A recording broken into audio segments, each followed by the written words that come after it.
Un thème biblique, croire que Jésus est ressuscité. Cette vidéo se trouve sur la chaîne Méditation biblique en paroles et images, qui est consacrée à la méditation des textes de la Bible et à la contemplation du monde par la photo. Dire que Jésus est ressuscité est l'affirmation sur laquelle repose toute la foi chrétienne. L'apôtre Paul l'écrit clairement. « Je vous rappelle, frères, l'évangile que je vous ai annoncé, que vous avez reçu, auquel vous restez attachés et par lequel vous serez sauvés, si vous le retenez tel que je vous l'ai annoncé. Autrement, vous auriez cru en vain. Je vous ai transmis en premier lieu ce que j'avais reçu moi-même. Christ est mort pour nos péchés selon les Écritures. Il a été enseveli, il est ressuscité le troisième jour, selon les Écritures. Il est apparu à Céphas, puis aux 12. Plus loin, si l'on proclame que Christ est ressuscité des morts, comment certains d'entre vous disent-ils qu'il n'y a pas de résurrection des morts ? S'il n'y a pas de résurrection des morts, Christ non plus n'est pas ressuscité. Et si Christ n'est pas ressuscité, votre prédication est vide, et vide aussi votre foi. Plus loin, si Christ n'est pas ressuscité, votre foi est illusoire. 1 Corinthiens 15, 1, 4, 12, 14 et 17. La première question que pose la foi chrétienne est donc, est-il possible et plausible de croire que Jésus soit ressuscité ? Et dans la mesure où les premiers à avoir affirmé qu'il est ressuscité, ce sont ses disciples, la question peut se reformuler, comment les disciples de Jésus en sont-ils venus à affirmer que Jésus est ressuscité des morts ? Cette vidéo propose une réflexion sur cette question en interrogeant les textes bibliques. En introduction, on posera toutefois une série de réflexions préliminaires sur ce que l'on entend par résurrection et sur la manière de lire les textes bibliques qui en parlent. Une introduction. Comment entendre la notion de résurrection ?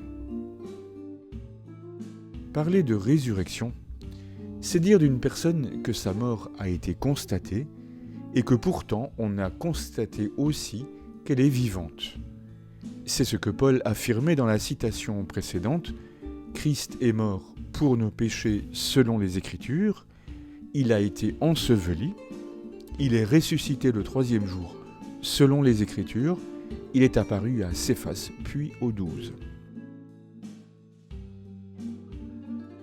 Cette formule est l'un des tout premiers résumés de la foi chrétienne transcrite par Paul dans sa lettre aux Corinthiens. Elle est une confession de foi. Les trois mentions qu'elle comporte, selon les Écritures, le troisième jour et pour nos péchés, suggèrent qu'elle est davantage que l'affirmation d'un fait constaté. Ces trois mentions témoignent que les premiers chrétiens ont déjà cherché et donné un sens à la mort de Jésus. Et cela montre qu'ils ont élaboré une réflexion d'ordre théologique.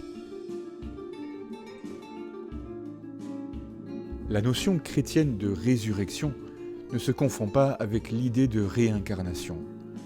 Il ne s'agit pas de l'âme qui passerait dans un autre corps, ni de l'âme qui reviendrait dans le corps mort pour le faire vivre à nouveau comme avant.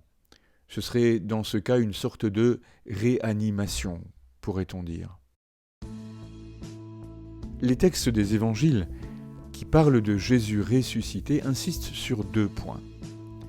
Le fait qu'il s'agit bien de Jésus, tel que ses disciples l'ont connu avant sa mort, et le fait qu'il est différent, non plus soumis aux contraintes de l'inscription du corps humain dans l'espace et le temps. Il peut être présent en tout lieu, que ces lieux soient fermés ou ouverts. Sa présence est pour la plupart invisible, mais il peut se manifester visible. Il peut manger et boire, mais il n'en a plus besoin pour survivre dans cette nouvelle condition. Dire que Jésus est ressuscité est donc l'affirmation qui donne l'impulsion de la naissance du christianisme comme religion différente du judaïsme. Les autres affirmations centrales du christianisme, que sont Jésus est le sauveur de l'humanité, Dieu est Trinité, Père, Fils et Esprit, Dieu est amour, l'être humain est destiné à ressusciter et à être en présence de Dieu pour une vie éternelle de bonheur et d'amour, etc. Toutes ces affirmations s'entendent dans le prolongement de cette foi en la résurrection de Jésus. De même, l'affirmation « Jésus est ressuscité » suppose que l'on articule deux choses difficilement conciliables.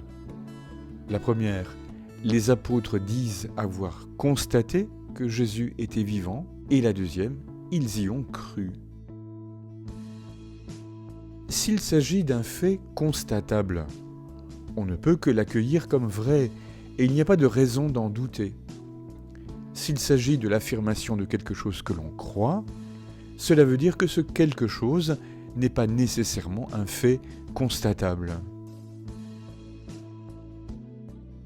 Pourtant, la foi des disciples en la résurrection de Jésus suppose et repose sur les deux démarches, simultanément. C'est ce qu'illustre le passage de l'apparition de Jésus à Thomas en Jean 20, 24-29, autour du voir et du croire. Thomas veut constater la réalité du corps de Jésus pour croire, mais ce constat ne le dispense pas de croire. Jésus lui dit « Parce que tu m'as vu, tu as cru. Bienheureux ceux qui, sans avoir vu, ont cru. » Jean chapitre 20, verset 29. On saisit donc que l'affirmation selon laquelle Jésus est ressuscité a nécessité une élaboration dès les débuts de la part des premiers disciples. Héritier et formé dans la foi juive, le recours spontané de ces disciples sera de chercher dans l'Écriture des éléments de réponse. C'est ce que reflète le contenu de leur annonce. Jésus est ressuscité, associé à « selon les Écritures ». On peut donc aborder les textes du Nouveau Testament en y cherchant en quoi les auteurs sont partie prenante de cet effort d'élaboration qui s'est tourné vers le Premier Testament depuis les origines du christianisme. En matière de plausibilité de la foi en la résurrection du Christ, on peut trouver dans le Nouveau Testament deux types de textes porteurs de ces élaborations. Des raisonnements sur la question de la résurrection, à la manière de Paul dans la citation précédente, et des récits dans les évangiles, les récits d'apparition aux apôtres. La réflexion sous forme de raisonnement procède de la volonté de trouver des arguments pour justifier la foi en la résurrection. En ce sens, on peut observer les développements de Paul en 1 Corinthiens 15, 35 à 50. Sur ce plan, on peut remarquer du reste que dans le judaïsme du temps de Jésus lui-même, la question de la résurrection ne faisait pas l'objet d'un consensus. Et l'on pense à ce propos aux divergences d'opinion et aux débats entre pharisiens et sadducéens, dont on trouve des échos en Marc 12, 18-27 par exemple. Les récits évangéliques sont des témoignages de foi sous forme narrative. On peut facilement concevoir que dans le prolongement de la foi des disciples en la résurrection, ils correspondent, ces récits, à un double projet. Raconter des événements vécus par eux et de encourager leurs lecteurs à croire. La première finale de l'évangile de Jean atteste cette double volonté. Jésus a opéré sous les yeux de ses disciples bien d'autres signes qui ne sont pas rapportés dans ce livre. Ceux-ci l'ont été pour que vous croyiez que Jésus est le Christ, le Fils de Dieu, et pour que, en croyant, vous ayez la vie en son nom. Jean 20, versets 30 et 31. De même, quand Paul écrit « Christ est mort pour nos péchés selon les Écritures », il a été enseveli, il est ressuscité le 3e jour selon les Écritures, il est apparu à Céphas puis aux 12, il fait allusion à une expérience vécue par les apôtres d'apparition ou de manifestation du Christ. Et en disant « selon les Écritures », il témoigne de la recherche d'un sens à la mort et à la résurrection du Christ dans les textes des évangiles, recherche qui nourrit leur foi. Les récits des manifestations de Jésus ressuscité expriment la foi en la résurrection de Jésus et la plausibilité de cette foi, ceci dans leur manière de raconter ces manifestations, notamment par les allusions qu'ils font aux textes bibliques. Cette vidéo se présente donc comme une sorte d'enquête sur la manière dont les textes du Nouveau Testament figurent la possibilité de croire que Jésus est ressuscité. En ce sens, elle propose un parcours en 4 étapes qui approfondissent ce qui a déjà été évoqué dans cette introduction. La première, les apôtres sont initialement disciples de Jésus de Nazareth. Deuxième étape, la mort de Jésus en croix leur communique un fort sentiment d'échec de sa mission et une déception. Troisième étape, le recours à l'écriture pour interpréter la mort de Jésus. Quatrième, les apôtres établis témoins de la résurrection. Première partie. Un regard sur le vécu humain des apôtres en tant que disciples de Jésus de Nazareth. Les premiers disciples du Christ font sa connaissance en Galilée. Ils sont fascinés par lui au point de changer de vie pour le suivre et de s'engager avec lui dans une aventure qui repose sur leur confiance en lui. D'après les évangiles, Jésus donne un enseignement éloquent et convaincant sur la manière de pratiquer les commandements de la loi. Il accompagne ses enseignements de signes, de miracles, notamment des guérisons, des exorcismes, et en déclarant pardonner les péchés de certains de ses interlocuteurs. Mais ce faisant, il exerce une prérogative divine. Dieu seul peut pardonner les péchés.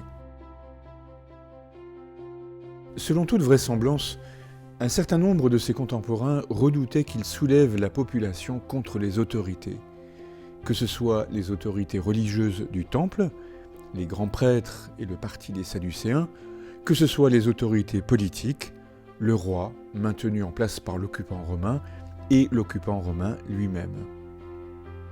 D'autres pouvaient bien espérer qu'il le ferait, et c'est le cas des zélotes. Certains entrent en conflit avec lui pour des questions de juste pratique de la loi, ce sont les pharisiens. Jésus semble s'être tenu à l'écart de ces problématiques et attentes. En annonçant que le règne de Dieu est tout proche, il laisse entendre qu'un renouvellement de l'alliance entre Israël et Dieu est imminent, et que cela pourrait être le dernier, celui de la fin des temps. Mais il l'exprime en parabole. Il laisse entendre que son enseignement sur la pratique de la loi correspond à ce règne de Dieu qui vient. Les textes des évangiles ne donnent aucune indication sur des stratégies qu'il aurait pu bâtir ou qu'il ait fixé des échéances pour l'avènement de ce règne. Ses disciples sont conscients d'entrer dans une aventure spirituelle dont ils ne connaissent pas les tenants et les aboutissants. Mais la figure de Jésus de Nazareth est tellement attrayante qu'ils se laissent embarquer dans cette aventure. Par ailleurs, son époque est un temps d'attente d'une intervention de Dieu en faveur de son peuple. On se représente cette intervention à la manière de personnages emblématiques de l'Écriture, au premier chef desquels Moïse, mais aussi des prophètes, des juges, des guerriers tels Judas Maccabée. Tous ont en commun d'avoir été choisis et envoyés par Dieu. Dans le langage biblique, Un tel choix est parfois concrétisé par une onction d'huile pour les rois ou les prêtres, d'où le mot « Messie », celui qui a reçu l'onction. Cette onction signifiait donc un choix particulier de la part de l'Esprit de Dieu en vue d'une mission particulière. Cela veut dire qu'il y a une multiplicité de Messies dans l'Écriture. Même Cyrus, roi de Perse, qui libère Israël en déportation et laisse revenir à Jérusalem ceux qui le veulent, est appelé Messie, voire Esdras au chapitre 1. Ou encore Isaïe, chapitre 45, ainsi parle le Seigneur à son Messie, à Cyrus, que je tiens par la main droite. Jésus ne pouvait pas ne pas faire penser ses contemporains qu'il est le Messie attendu à son époque, avec toutes les représentations et projections sur lui que ce mot a pu générer et susciter de leur part. Les disciples qui l'écoutent et le suivent sont donc persuadés qu'ils vivent un temps unique autour d'une personnalité spirituelle très particulière dans l'histoire d'Israël, un envoyé de Dieu, chargé de renouveler l'alliance, voire de la mener à son terme. C'est encore ce que suggère l'annonce que fait Jésus, le règne de Dieu s'est approché. Au regard de la foi chrétienne cependant, Jésus n'est pas qu'un envoyé de Dieu comme d'autres, fût-il roi, prophète ou prêtre. Il est fils de Dieu. Il enseigne à entrer avec Dieu dans une relation filiale et il accomplit un salut pour qui croit en lui. Dans l'évangile de Luc au chapitre 11, comme les foules s'amassaient, il se mit à dire « Cette génération est une génération mauvaise. Elle demande un signe. En fait de signe, il ne lui en sera pas donné d'autre que le signe de Jonas, car de même que Jonas fut un signe pour les gens de Ninive, de même aussi le Fils de l'homme en sera un pour cette génération. Lors du jugement, la reine du Midi se lèvera avec les hommes de cette génération et elle les condamnera, car elle est venue du bout du monde pour écouter la sagesse de Salomon. Eh bien, ici, il y a plus que Salomon. Lors du jugement, les hommes de Ninive se lèveront avec cette génération et la condamneront, car ils se sont convertis à la prédication de Jonas. Eh bien, ici, il y a plus que Jonas. Deuxième étape, la mort de Jésus en croix et le sentiment d'échec des disciples. L'aventure de Jésus se termine tragiquement. Les autorités religieuses de son temps estiment préférable de l'éliminer. D'une part, pour éviter qu'il ne cause des troubles et ne provoque des soulèvements de la part des foules, et d'autre part, parce qu'elles sont persuadées qu'il est un imposteur, que son enseignement est outrageux pour Dieu, si bien qu'il est condamné à mort pour blasphème.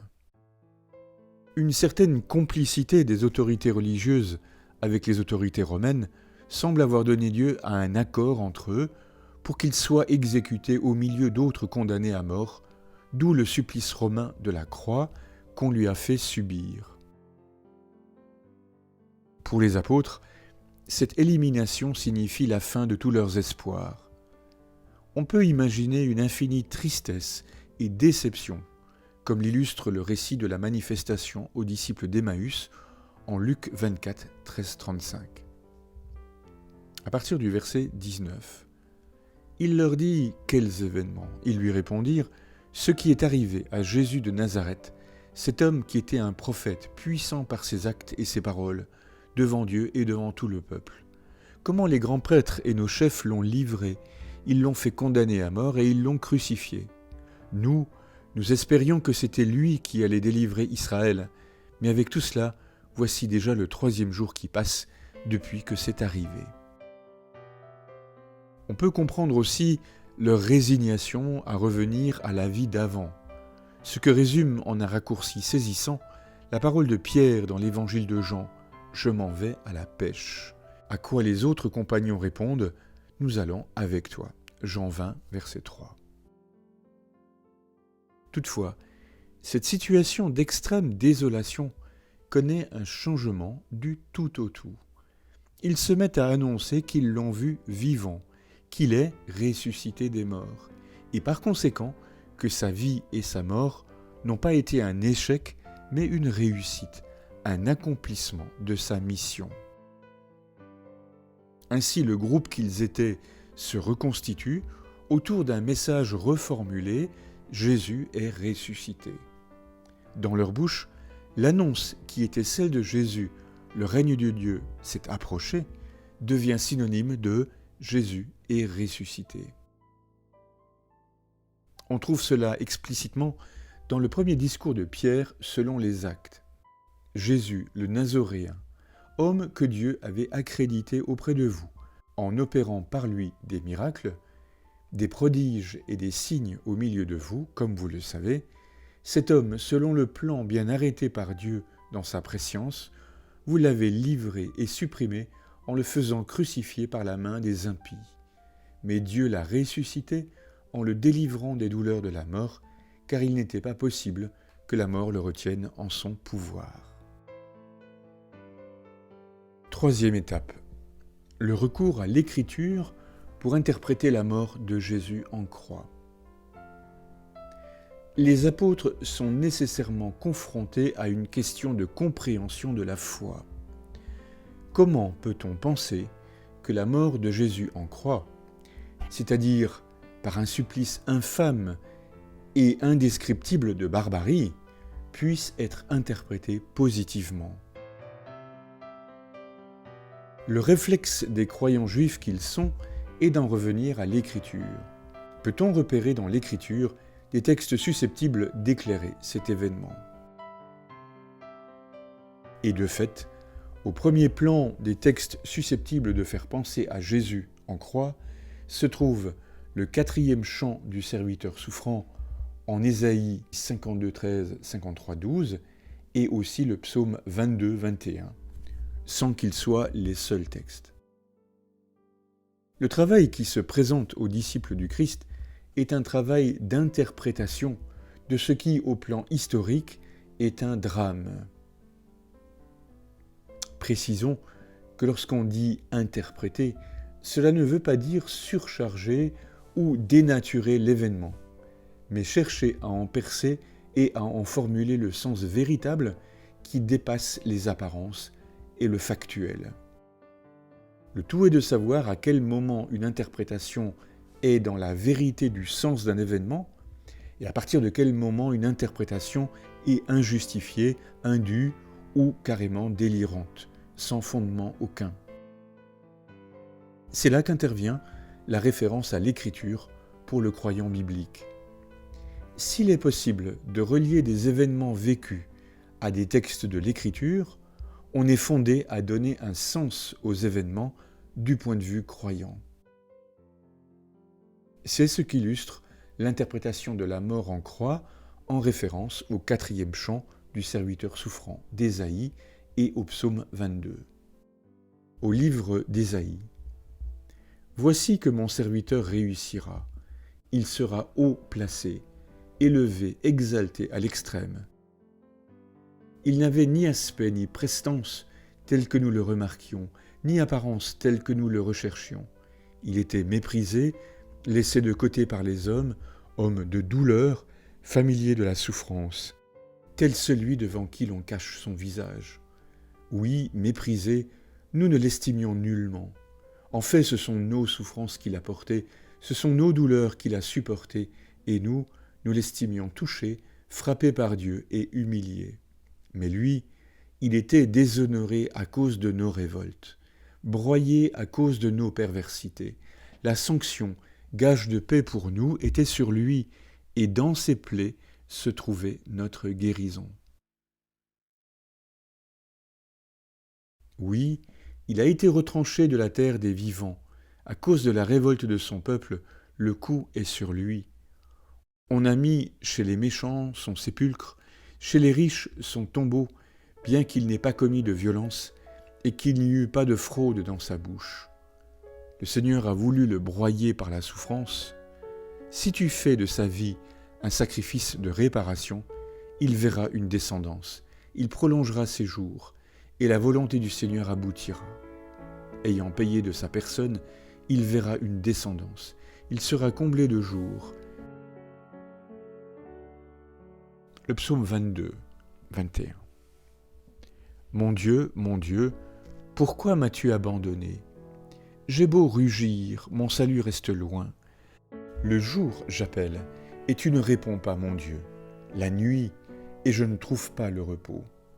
Pourtant tu es le Saint, tu trônes, toi la louange d'Israël.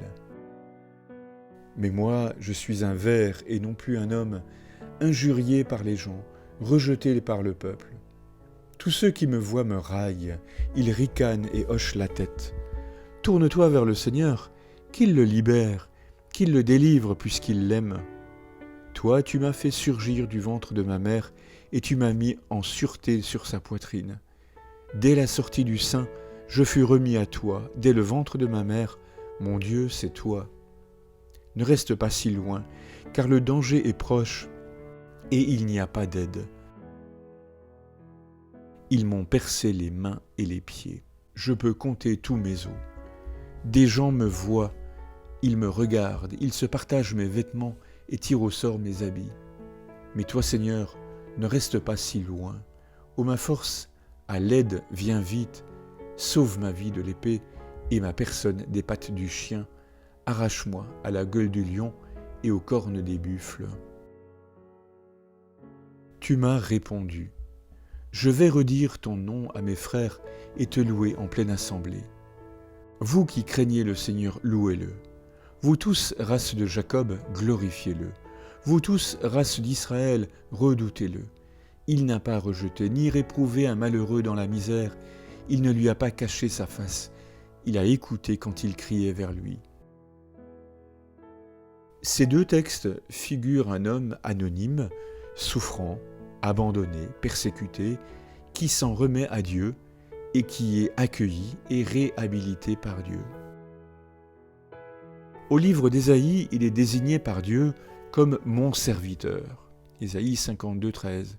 Plus loin, c'est un « nous » qui livre ses réflexions sur ce qui lui est arrivé. Au psaume 22, c'est l'homme souffrant lui-même qui parle, qui exprime à Dieu son sentiment d'être abandonné de lui, mais qui s'en remet à Dieu envers et contre tout. Au livre d'Ésaïe, il est désigné comme quelqu'un qui a pris sur lui le péché des foules, si bien que son sacrifice leur vaut à elle le pardon. Si tu fais de sa vie un sacrifice de réparation, il verra une descendance, il prolongera ses jours, et la volonté du Seigneur aboutira. Ayant payé de sa personne, il verra une descendance, il sera comblé de jours. Sitôt connu juste, il dispensera la justice. Lui, mon serviteur, au profit des foules, du fait que lui-même supporte leur perversité. Ésaïe 53, 10, 11. En ce sens, il correspond au bouc émissaire, un rite selon la loi, en vertu duquel on charge un bouc des péchés du peuple et on l'envoie au désert. C'est au Lévitique, chapitre 16, versets 21-22. Ici, ce n'est pas un animal, mais un homme qui remplit cette fonction. Il prend volontairement sur lui le péché du peuple et devient la source d'une réhabilitation du peuple dans son ensemble. Au psaume 22, l'homme persécuté s'en remet à Dieu dans un acte ultime de confiance et il constate que Dieu lui a répondu. Cela lui vaudra une postérité et son sort devient un témoignage pour les générations à venir, témoignage de la fidélité de Dieu. Pour les disciples de Jésus, donc, cette figure du serviteur souffrant d'Ésaïe, ou l'homme souffrant du psaume 22, éclaire la mort de Jésus sous un jour nouveau. Et au moment où les récits des évangiles sont mis par écrit, les auteurs ne pourront pas ne pas faire allusion à ces textes dans le choix des mots et leur manière de raconter la mort de Jésus. L'hymne aux Philippiens se présente comme un texte néo-testamentaire qui montre cette association de la figure du serviteur souffrant et du Christ en croix. En ce sens, c'est une sorte d'écho du chant du 4e serviteur et du psaume 22.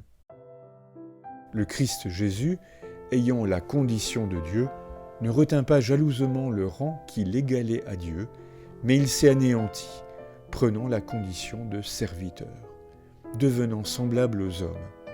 Reconnu homme à son aspect, il s'est abaissé, devenant obéissant jusqu'à la mort et la mort de la croix. C'est pourquoi Dieu l'a exalté, il l'a doté du nom qui est au-dessus de tout nom, afin qu'au nom de Jésus tout genou fléchisse, au ciel, sur terre et aux enfers, et que toute langue proclame « Jésus-Christ est Seigneur » à la gloire de Dieu le Père. Philippiens 2, 5 à 10.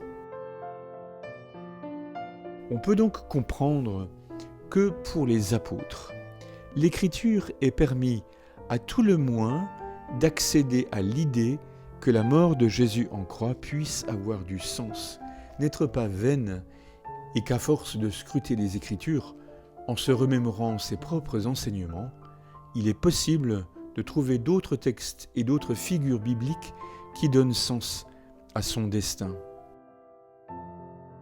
Il est fort probable que Jésus lui-même se soit reconnu dans ces textes et qu'il ait puisé les ressources intérieures dont il avait besoin pour assumer le rejet qu'on lui a opposé. Mais les évangiles sont des témoignages de foi, ils n'ont pas été écrits pour faire un portrait psychologique du Christ. C'est ainsi que l'on peut retrouver dans les évangiles une multitude d'allusions et de reprises de thèmes du Premier Testament sans qu'il soit possible de savoir quand et lesquels sont de Jésus lui-même et lesquels sont issus de la méditation des Écritures par ses disciples pour y trouver des textes à rapprocher de la vie et de la mort de Jésus. Un maître mot de la foi chrétienne sera l'accomplissement. Trouver les textes qui éclairent la vie de Jésus, c'est montrer que les Écritures s'accomplissent en lui. Plus précisément, l'affirmation selon laquelle les Écritures s'accomplissent en Jésus devient le principe de lecture de tous les textes bibliques. Les générations suivantes de penseurs chrétiens vont s'ingénier à établir des liens entre les textes du Premier Testament et le Nouveau, de façon à montrer que les Écritures s'accomplissent en lui.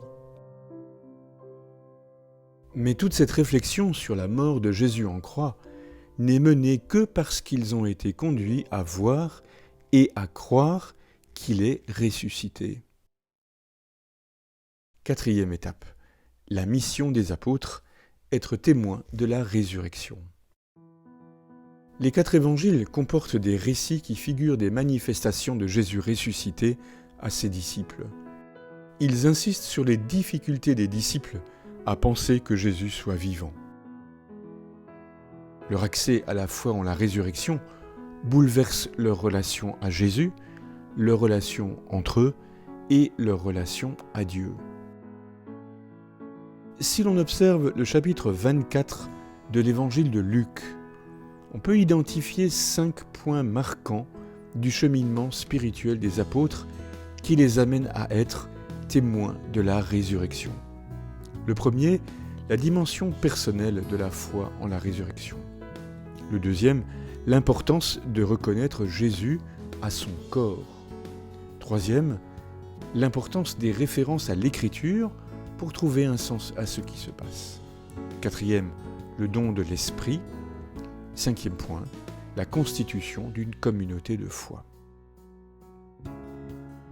En Luc 24, les apôtres commencent par trouver délirantes les paroles rapportées par les femmes selon lesquelles Jésus serait ressuscité.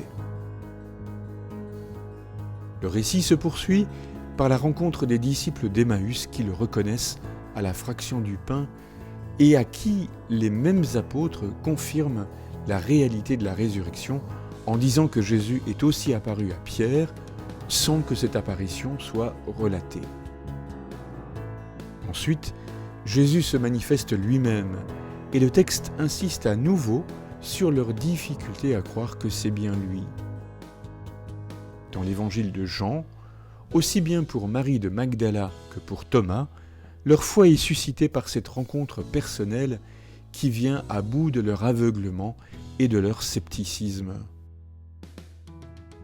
En quelque sorte, à partir du moment où ils sont gagnés par la certitude que celui qu'il voit, c'est lui, tout est vu sous un jour nouveau. Deuxième point, le corps ressuscité. Les textes insistent d'une manière très particulière sur la réalité du corps de Jésus ressuscité. En Luc 24, comme ils en parlaient encore, lui-même fut présent au milieu d'eux et leur dit « La paix soit avec vous ». Saisis de frayeur et de crainte, ils croyaient voir un esprit. Jésus leur dit « Pourquoi êtes-vous bouleversés et pourquoi ces pensées qui surgissent dans vos cœurs ? Voyez mes mains et mes pieds, c'est bien moi. Touchez-moi, regardez. Un esprit n'a pas de chair ni d'eau, comme vous constatez que j'en ai. » Après cette parole, il leur montra ses mains et ses pieds. Dans leur joie, ils n'osaient pas encore y croire et restaient saisis d'étonnement. Jésus leur dit « Avez-vous ici quelque chose à manger ?» Ils lui présentèrent une part de poisson grillé qu'il prit et mangea devant eux. Luc 24, 36-43. La réalité du corps de Jésus est attestée par les plaies de la crucifixion et le fait de prendre de la nourriture. Il en est de même pour Thomas. Dans l'évangile de Jean, au chapitre 20, 8 jours plus tard, les disciples se trouvaient de nouveau dans la maison et Thomas était avec eux. Jésus vient, alors que les portes étaient verrouillées et il était là au milieu d'eux. Il dit « La paix soit avec vous ». Puis il dit à Thomas « Avance ton doigt ici et vois mes mains. Avance ta main et mets-la dans mon côté. Cesse d'être incrédule, sois croyant. » Alors Thomas lui dit « Mon Seigneur et mon Dieu ». Jésus lui dit « Parce que tu m'as vu, tu crois. Heureux ceux qui croient sans avoir vu. » Jean 20, 26-29.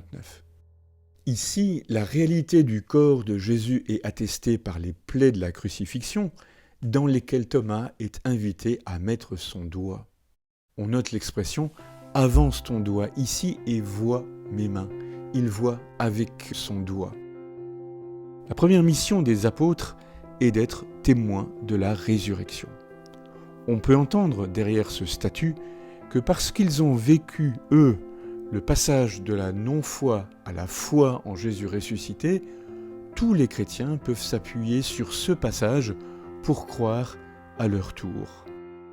Et ce passage repose sur une rencontre personnelle avec Jésus vivant, qu'ils ont vécu dans le concret d'un contact avec son corps, dont ils ont pu constater qu'il s'agissait du même que celui qui avait été crucifié. Troisième point, selon les Écritures. Précédemment, on a déjà relevé comment l'expression « selon les Écritures » révélait tout un travail de réflexion sur la foi de la part des premiers disciples du Christ. Pour les croyants bibliques, pouvoir établir des liens entre les textes de l'Écriture et les événements du présent est ce qui donne sens à ces événements. C'est ainsi que la mort de Jésus en croix a pu trouver du sens à partir du chant du serviteur souffrant en Ésaïe et du psaume 22-21. Au chapitre 24 de Luc, ce recours à l'Écriture est mis en récit sous la forme de cet enseignement que Jésus donne aux disciples d'Emmaüs. Il leur dit alors « Esprit sans intelligence, comme votre cœur est lent à croire tout ce que les prophètes ont dit, ne fallait-il pas que le Christ souffrit cela pour entrer dans sa gloire ? Et partant de Moïse et de tous les prophètes, il leur interpréta dans toute l'Écriture ce qui le concernait. » Luc 24, 25-27. Et plus loin, s'adressant à tout le groupe des apôtres, puis il leur déclara « Voici les paroles que je vous ai dites quand j'étais encore avec vous. Il faut que s'accomplisse tout ce qui a été écrit à mon sujet, dans la loi de Moïse, les prophètes et les psaumes. » Alors il ouvrit leur intelligence à la compréhension des Écritures. Il leur dit « Ainsi est-il écrit que le Christ souffrirait, qu'il ressusciterait d'entre les morts le troisième jour, et que la conversion serait proclamée en son nom pour le pardon des péchés à toutes les nations, en commençant par Jérusalem. À vous d'en être les témoins. » Dans la perspective chrétienne, la mort, la résurrection de Jésus et le recours à l'Écriture sont donc indissociables. Si Jésus n'est pas ressuscité, la mort reste insensée, privée de sens. Et on accède à la résurrection de Jésus en faisant l'expérience de sa présence. Toutefois, le sens de la mort et de la résurrection de Jésus est à chercher en premier lieu dans l'Écriture. Si la théologie est cet effort de réflexion pour comprendre la foi, l'Écriture est la première source de la théologie. Le quatrième point, le don de l'Esprit. En Luc 24, Jésus demande à ses disciples d'attendre une force d'en haut, le don de l'Esprit. Et moi je vais envoyer sur vous ce que mon Père a promis, quant à vous demeurez dans la ville jusqu'à ce que vous soyez revêtus d'une puissance venue d'en haut. Luc 24, 49. Dans la continuité de l'évangile de Luc, ce don se produira en acte 2. Et sitôt reçus, ils se mettront à annoncer la résurrection et à interpréter les Écritures, voir acte 2, 1 à 41. C'est la concrétisation de cette ouverture de leurs esprits à l'intelligence des Écritures de Luc 24, 45. En Jean 20, Jésus ressuscité souffle sur eux au soir du premier jour de la semaine lors de sa première manifestation. Cela correspond à ce moment-là au don de l'Esprit. En d'autres termes, la transformation qui s'opère dans la vie des disciples au moment où ils accèdent à la foi en Jésus ressuscité est l'œuvre de l'Esprit. De même que c'est l'Esprit qui leur donne une compréhension totalement renouvelée des Écritures à partir de Jésus. Cinquième point, une foi communautaire. Toujours selon Luc 24, on s'aperçoit que cette foi nouvelle est impensable sans l'Église, c'est-à-dire la communauté qui rassemble les disciples du Christ. La mission d'être témoin de la résurrection suppose aussi pour eux d'attester l'authenticité de la foi des disciples du Christ. C'est ce qui se produit au moment du retour à Jérusalem des disciples d'Emmaüs. À l'instant même, ils se levèrent et retournèrent à Jérusalem. Ils y trouvèrent réunis les 11 apôtres et leurs compagnons qui leur dirent « Le Seigneur est réellement ressuscité, il est apparu à Simon-Pierre. » Acte 24, 33, 34. Cela veut dire que l'accès à une foi personnelle par une rencontre du Christ ressuscité et une conversion personnelle ne peut se passer d'une insertion dans la communauté des disciples du Christ, l'Église, et qu'il revient à l'Église d'attester l'authenticité de la foi de la personne. Dans la vie de cette communauté de foi, un moment particulier et privilégié devient le lieu de la rencontre du Christ ressuscité, celui de la fraction du pain, selon l'appellation de Luc. Les disciples d'Emmaüs le reconnaissent à ce geste, et parce qu'ils le reconnaissent, ils n'ont plus besoin de voir ses traits physiques.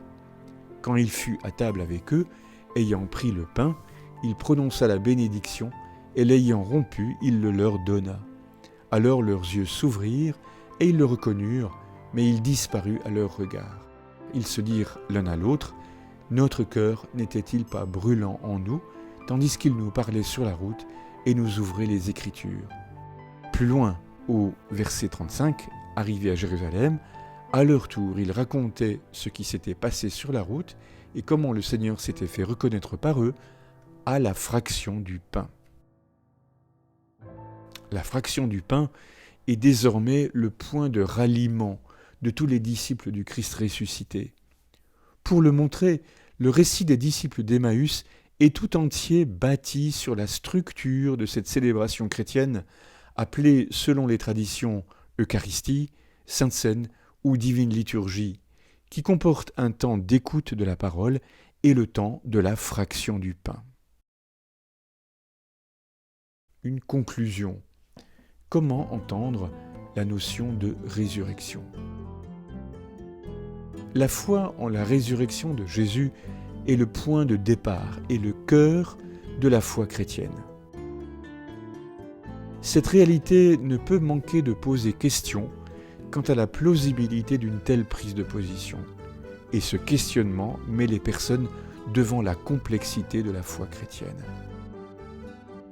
Il s'agit en effet d'articuler une foi personnelle liée à une expérience spirituelle de rencontre du Christ ressuscité. Une formulation de la foi commune à tous les disciples du Christ.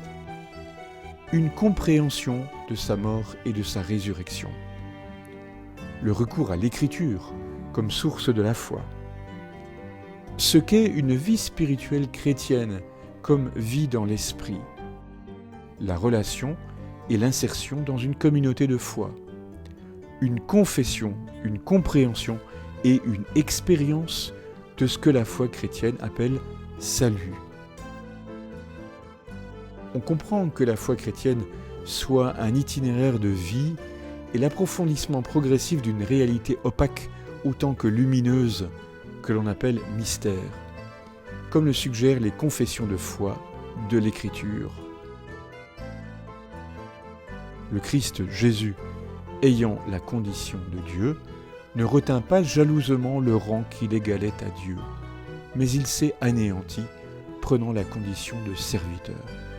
Devenant semblable aux hommes, reconnu homme à son aspect, il s'est abaissé, devenant obéissant jusqu'à la mort et la mort de la croix. C'est pourquoi Dieu l'a exalté. Il l'a doté du nom qui est au-dessus de tout nom, afin qu'au nom de Jésus, tout genou fléchisse, au ciel, sur terre et aux enfers, et que toute langue proclame Jésus-Christ est Seigneur, à la gloire de Dieu le Père.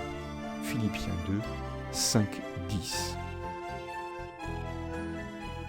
Merci d'avoir regardé cette vidéo.